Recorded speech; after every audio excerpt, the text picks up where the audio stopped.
This is an audio recording of The Forbiden Fruit, The Tempation of Edward Cullen, written by Becky Mac 666 of fanfiction.net.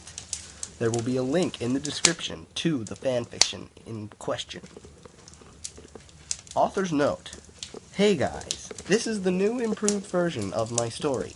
Hope it's better this time. By the way, I am young and have dyslexia. I find spelling hard, but it's meant to be unformal.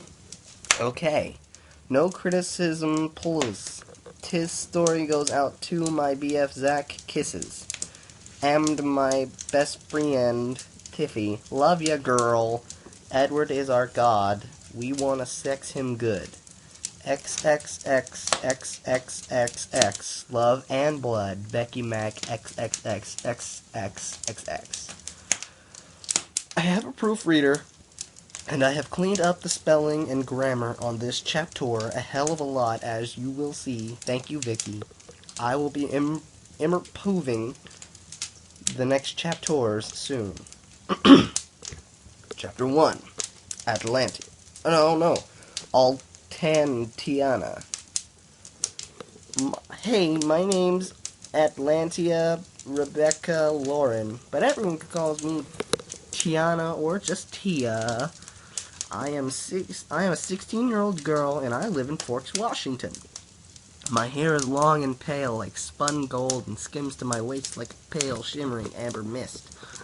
My eyes are deep forget-me-not blue, and my delicate features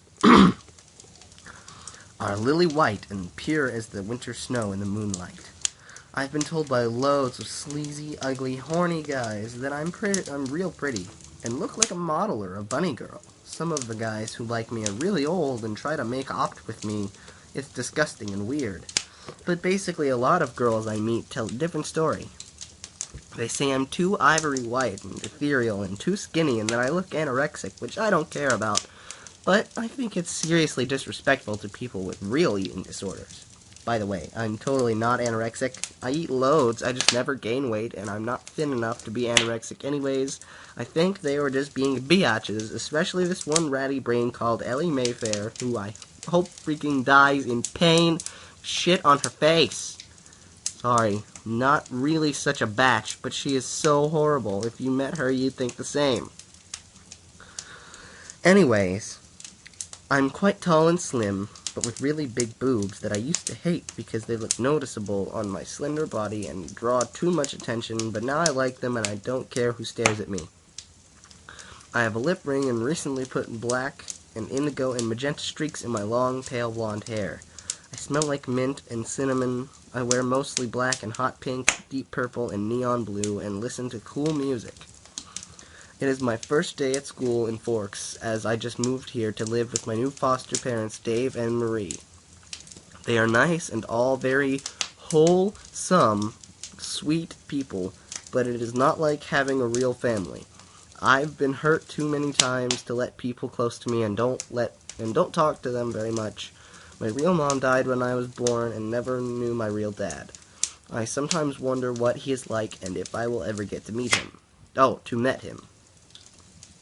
Dave gave me a ride to school, and I smiled faintly as he wished me good luck, and I got out of the car and went into the school. Loads of people freaking stared at me as I walked down the hall.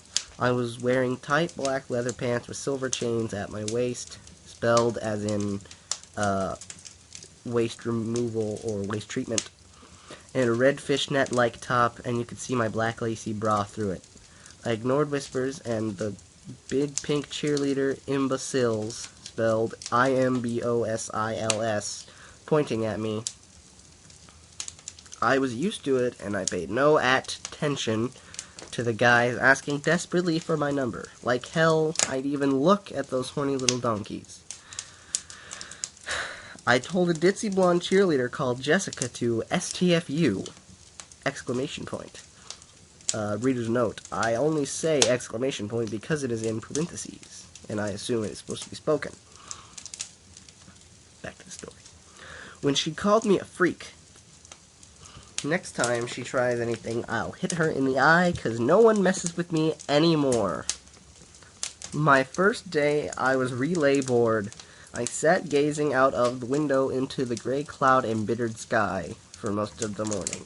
My teachers all looked at me disapprovable, but said nothing because they probably knew I was a foster kid and a gothic and didn't want me to upset me in case I cut them up as they slept. Comma. My ears are pierced 4 times. I have a tattoo of a scorpion, like S, my birth sign, on my ankle, and a gothic cross on my shoulder. And on my hand, I have a weird birthmark in the shape of a 7-pointed star that I've had all my life. You're probably wondering why I'm bothering to tell you this. Well, I tell you now, I am no ordinary 16-year-old girl. I have a secret, a dark and forbidden secret, which I am only just beginning to understand. When I sleep, I hear whispers in another language, and even though I understand them at the time, when I wake up, I can't remember it. I also see weird faces in my dreams that fade to nothingness when I open my eyes, and I swear out of the corner of my eye my birthmark glows shocking bright gold and gets relay hot. But when I look properly, it is back to normal boarding scar color. I am really graceful like the running antelopes when I run very fast, and am stronger and faster than most people. I used to think I was relay athletic, but now I am not so sure. I think there might be something else at work, something much more mysterious and eerie. The truth hovers so softly on the brink of my memory sometimes, but if only I could remember the weird things that clung to the edge of my mind as I slept. At lunch, I sat alone in the corner and scanned the cafeteria quietly with my eyes smoldering dark blue beneath my long black eyelashes and my slim thighs curled under me. It was then I noticed an unbelievably jaw-droopingly hot, reader's note, AAA, there are 1, 2, 3, 4, 5, 6, 7, 8 A's,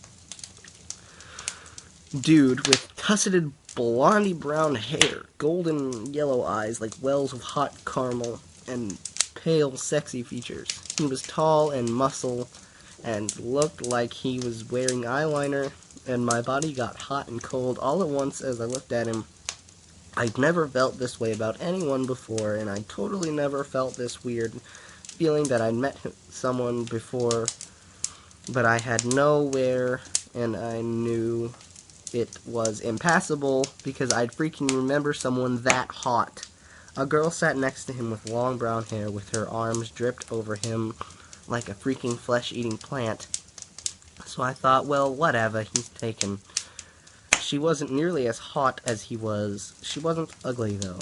I figured I was maybe prettier than her. I never really saw myself as beautiful, but I guessed from things others had said. Plus, this girl wasn't great-looking. But anyways, I'd never try to pilch another girl's BF, because that's just low. So I got up to leave the hall, thinking I'd go and smoke some bald drugs in the locker room while no one was there. As I waked over to the exit, I couldn't help but notice the hot, pale guy's musky eyes as they met mine. I walked away hurriedly. I smoked dope in the locker room for a bit, then I wandered to my next class. Reader's note, wondered, not wandered. I bumped into someone in the corridor and my box fell everywhere. Frick, frick, frick. WTF, I screamed loudly. Watch where you're freaking going, you asshole. I have anger problems. I'm so sorry, he said in a voice like wet heaven. Please forgive me, my lady. It was the hot, pale guy. This is the end of Chapter 1.